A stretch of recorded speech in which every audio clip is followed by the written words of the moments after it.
There was this local bar that believed that they had the strongest bartender in the world, and they believed in it so much they decided to back it up with a competition. The way that the competition worked is if you wanted to challenge the bartender, he would take a lemon and he would take it and he would squeeze it with all of his might until it was shriveled up and there was almost nothing left in the lemon. And then what would happen is he would hand you that shriveled up lemon, and if you could get just one more drop to squeeze out of it, you'd win the competition. They'd give you $1,000 prize for being stronger than their bartender. And they had all kinds of people take this on. They had martial artists, and they had lumberjacks, and they had truckers, and they had all of these people that tried the competition, but nobody could ever win the competition. Until one day, this tiny little man in a cheap suit and these wire-frame glasses came up to the bartender and kind of with a squeaky voice goes, "I'd like to try the competition." And everybody in the bar is laughing like, how is this even something this guy would consider? And after the laughing died down, the bartender says, "Okay, you want to try the competition? Here's how it works. I'm going to squeeze all the juice I can out of the lemon, and then I'm going to hand it to you. And if you can get one more drop out, you're going to win $1,000 prize." And so the bartender takes the lemon and squeezes and squeezes. And then he hands this shriveled lemon to this tiny little guy.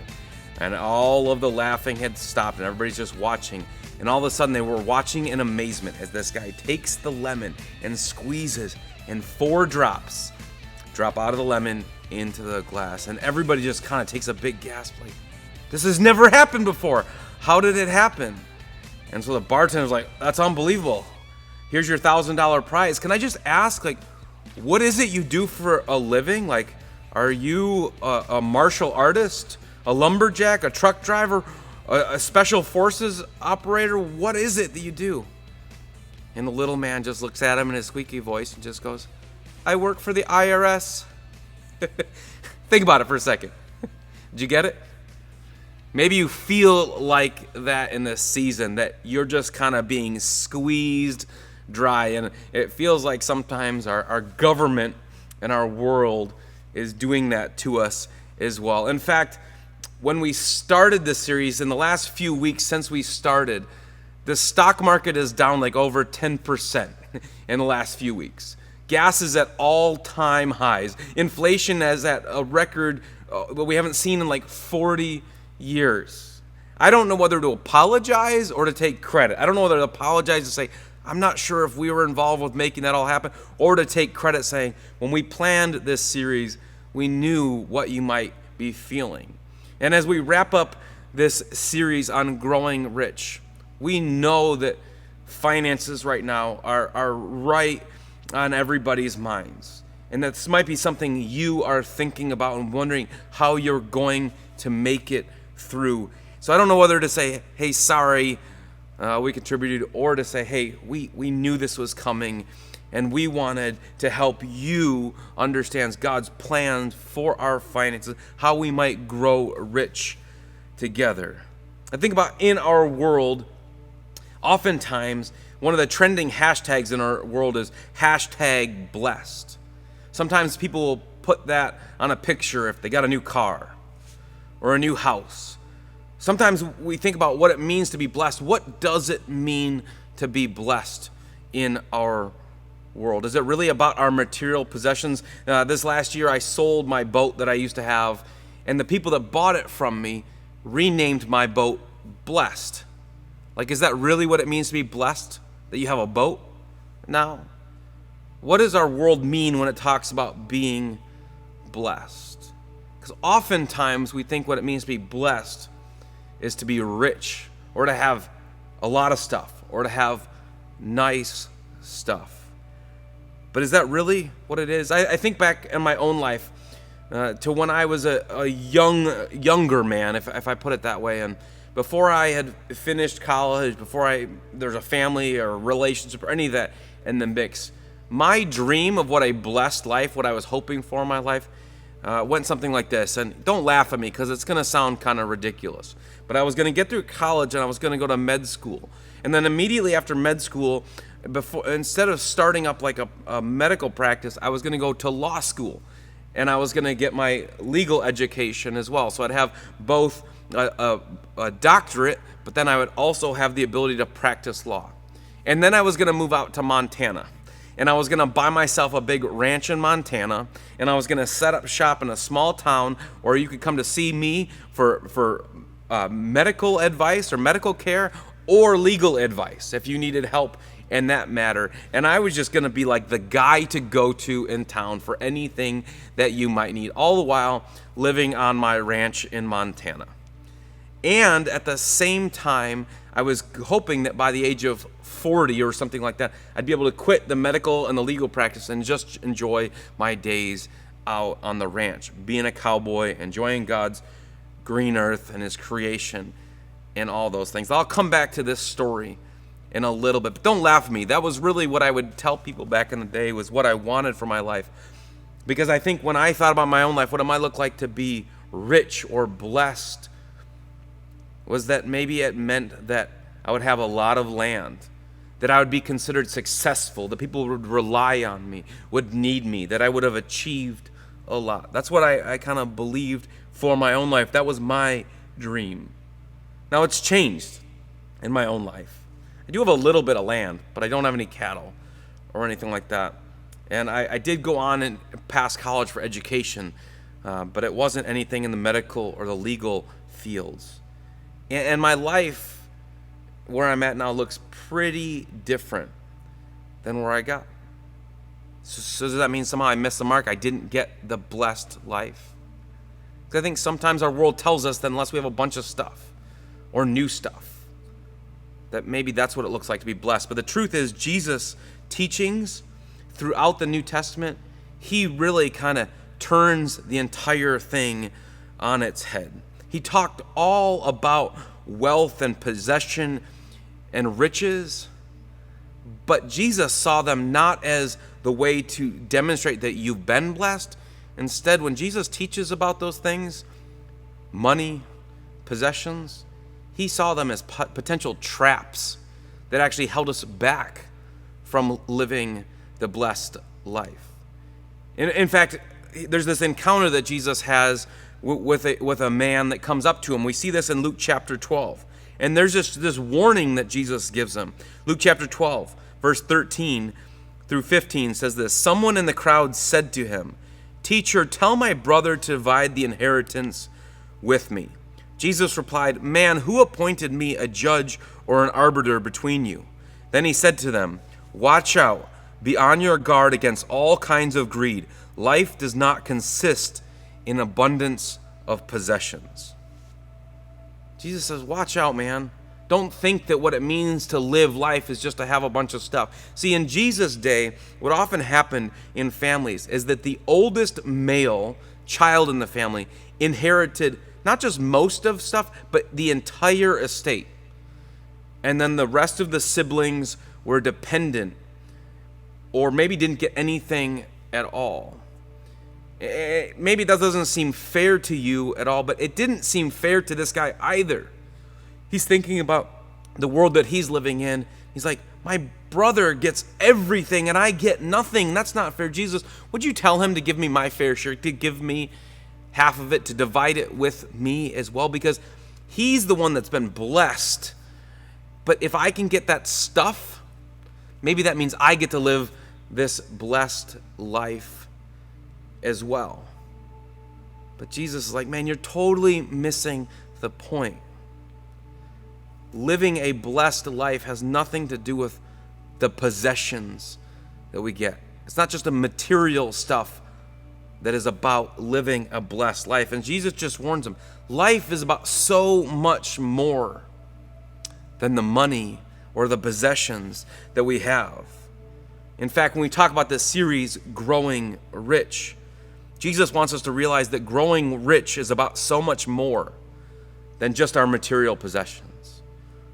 A rich life, growing a rich life, is about so much more than just our bank accounts or the stuff that we have.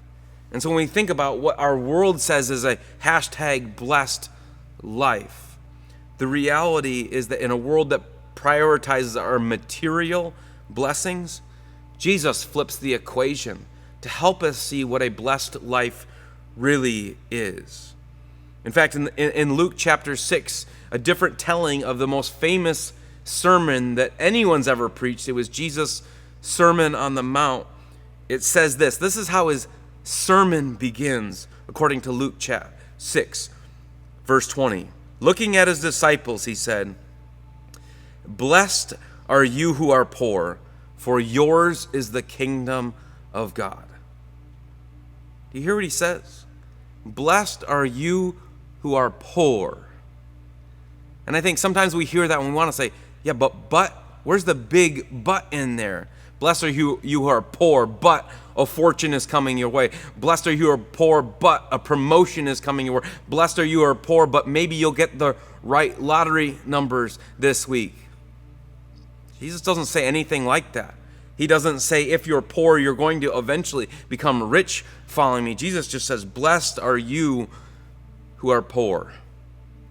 And he says, you're the kind of people that my kingdom consists of. The kind of people that know that you can never have enough stuff. You can never buy your way into eternity with me. You can't have enough stuff to make it seem like you are good enough for a relationship with me. That's not what this is all about. In Jesus' day and age, a lot of the times the people with the most wealth, the most land, the most property, the most possessions, they were seen in Jesus' time as the people that were blessed by God, the ones that he had chosen, shown special favor to, and that they were looked down as the people that were blessed in Jesus' day. Does that sound a whole lot different than the world we live in right now? Where if you think about the world that we live in, who are the people that we celebrate, oftentimes look up to, the people that we want to be more like? Oftentimes, the people in our world that we think seem the most blessed have the biggest bank accounts, the most influence, the best cars and the houses.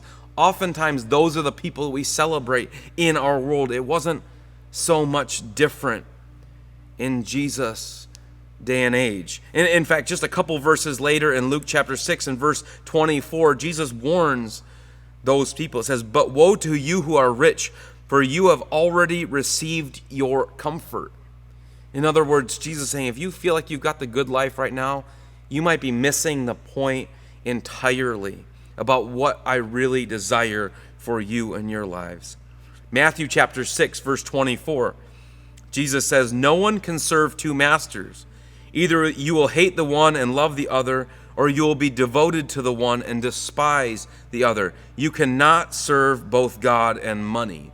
I think sometimes we read that and say you can't serve two masters, and some of you are thinking, well, I have two bosses at work. Does that mean I just get to make one happy and ignore the other? But Jesus is talking specifically in the context of money. And I think sometimes when we get into this conversations about money and our finances and our possessions, sometimes it might feel like this is just a shakedown series where we're just trying to get more out of you. That's not it at all.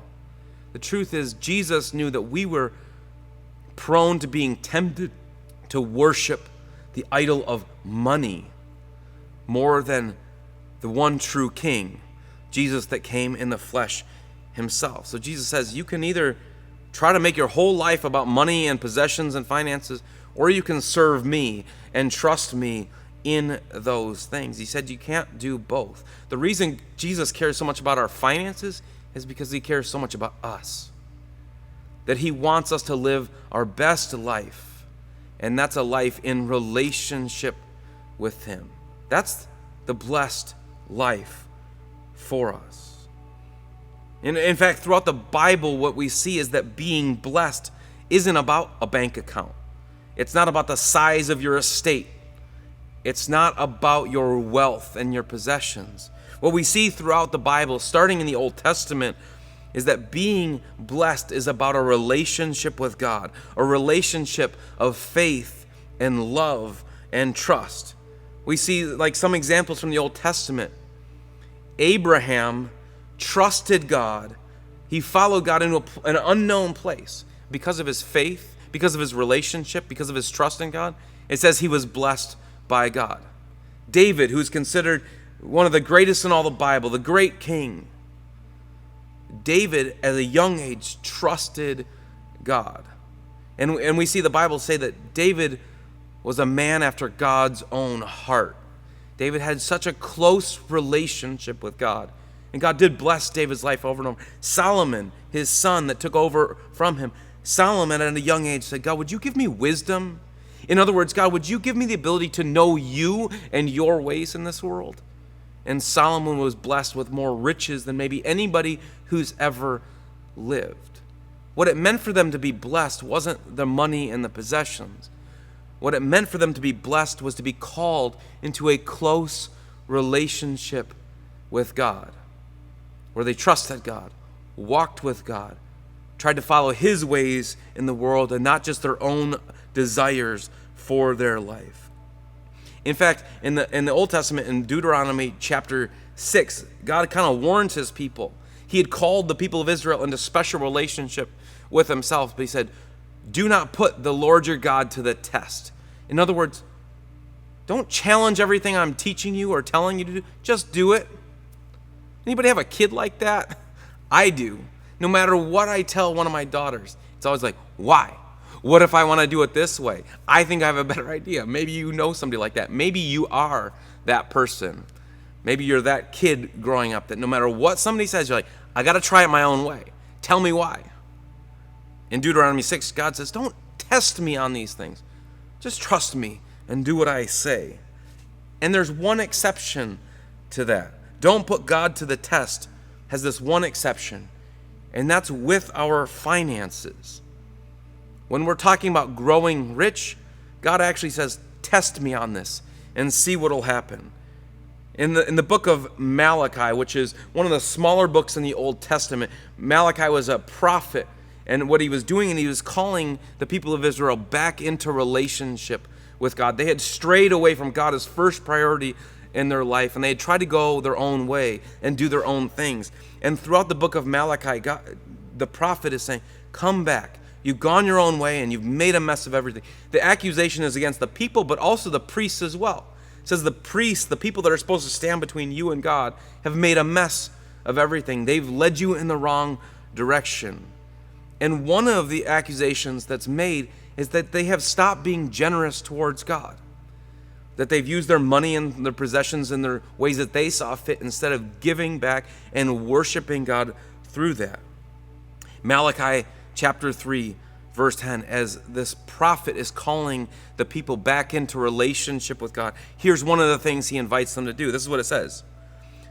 Bring the whole tithe into the storehouse. Tithe is just a word for a tenth of everything. So when we talk about a tithe, it just means 10% of whatever you have, bring it into the storehouse, that there may be food in my house. Test me in this, says the Lord Almighty. God says, if you really want to see what my plans are for you in your life, test me with your finances, with your possessions, says the Lord Almighty, and see if I will not throw open the floodgates of heaven and pour out so much blessing that there will not be enough room to store it.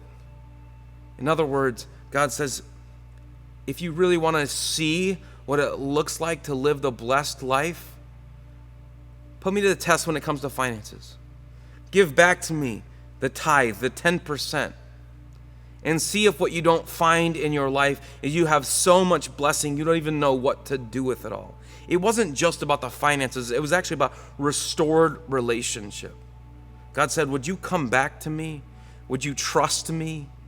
Would you walk closely with me? Would you be obedient to me? Would you stop trying to do it on your own? Would you just trust that what I want for you is to bless you, to provide and give an abundance to you? So I think sometimes when we hear about God and we hear about Jesus teaching about finances, we're like, why is this such a priority? It's because God desires for us to grow rich in his blessings, but it starts with a relationship of trust as we walk closely to him. Luke chapter 12, this is going back to where we started today, where Jesus warned that guy. He says, life does not consist in abundance of possessions, because what Jesus knew, that he wanted this guy to see is that it's not just about our stuff. Blessing isn't about our finances. What it really looks like to live a full life, a blessed life, to be rich, is to walk in relationship with Jesus himself. And so he warned that guy, and then he follows with this story that he tells. It's a parable that Jesus says, this is what it's like. Luke 12, verse 16 through 21. And he told him this parable: the ground of a certain rich man yielded an abundant harvest. He thought to himself, what shall I do? I have no place to store my crops. Then he said, this is what I'll do. I will tear down my barns and build bigger ones, and there I will store my surplus grain. And then I'll say to myself, you have plenty of grain laid up for many years. Take life easy, eat, drink, and be merry. But God said to him, you fool, this very night your life will be demanded from you. Then who will get what you have prepared for yourself? This is how it will be with whoever stores up things for themselves, but is not rich toward God. In some ways, this story doesn't seem fair. It's like, that seems kind of harsh. But what Jesus is trying to say is this guy thought he was finally made it, that he finally was living the blessed life. He had stored up enough that he didn't have to work the rest of his life. He was finally self-made and independent, and he had enough that he could just enjoy the good days that were left in his life. But one of the realities is that we never know how many days the good Lord might allow us to continue on this earth. But then we also see the irony. He's like, I've got plenty already, and I don't have enough room. So I'm going to, not only am I going to add like a barn, I'm going to tear down the old ones and build them bigger. If you're like me, you're like, that doesn't make sense. Why is he going to tear down the old ones? Why not just build another barn or a couple more barns? But the idea of this guy is just kind of thinking, I'm just going to provide, take care of myself, do what I need. And what Jesus wants us to see is that life is about so much more than our stuff. And he's like, what could this guy have done in his community for the generations after him? What could he have done as a way to worship God if he had said, instead of just my life consisting about what I have accumulated for myself, how can I not only feel like I'm blessed, how can I bless others with my stuff? And that's what Jesus wanted them to see. That growing rich in blessings begins with growing rich in trust. God, what do you want me to do with my stuff? What do you want with my life? And that happens as we walk in relationship with Jesus. That the real blessed life, growing rich in blessings, is all about growing in relationship with Jesus. Matthew chapter 6, verse 19 through 21. Do not store up for yourselves treasures on earth where moss and vermin destroy and where thieves break in and steal, but store up for yourselves treasures in heaven where moss and vermin do not destroy and where thieves do not break in and steal. For where your treasure is, there your heart will be also. And a few verses later, Matthew 6:33. But seek first his kingdom and his righteousness, and all these things will be given to you as well. Growing rich in blessings is all about growing a close walk with God, where our priority isn't just on the earthly stuff in front of us, our bank accounts, our homes, our property, our possessions, but is where we shift our eyes and say, God, how do you help me prioritize you, your kingdom, your world, and then just trust you to provide everything else I need? The blessed life, we talk about #blessed, is really about a life in relationship with Jesus, where we're seeking to live out his ways in our world. So I want you to think about how this might apply to your life. Throughout this series, we've been offering some practical steps. There's been some emails, there's been some messages from Paul where he gave us some practical steps to kind of get our finances in order. But part of this is maybe you just finally shifting your perspective on your finances and saying, God, I don't want it just to feel like I'm blessed because of the stuff I have. I want to feel blessed because I'm walking with you, and I want to trust you. I want to set my sights on your kingdom and live those things out. So it might be a shift in perspective for you. Maybe you need to take a practical step of trusting God with your finances, giving here for the first time, or maybe on a recurring basis, or going above and beyond and giving generously here. But I also think there might be an opportunity for you for the first time in your life to really evaluate and say, if I think about what a blessed life is, if it's about walking in a relationship with Jesus, am I really doing that? Have I really done that in my life to say, God, I don't want to just live my own ways. I want to trust you. I want to trust Jesus, the one who's come to save me, to rescue me, to restore me, and to walk with me for the rest of my days. Have you really trusted Jesus with your whole life? Because I think there's an opportunity, if you haven't done that, that the blessed life really starts with surrendering your own life, your own plans, and your own priorities to the work of Jesus, saying, I want to trust you more than I trust myself. I told you what my dream was, to have a ranch out in Montana and set up shop and just kind of be the big deal in town where everybody would need me and rely on me, and I'd be rich and successful and famous and get to live what I thought was the blessed life. My life does not look like that really in a lot of different ways. But when I think about the dream that I was dreaming for my own life, I realized it was all about me.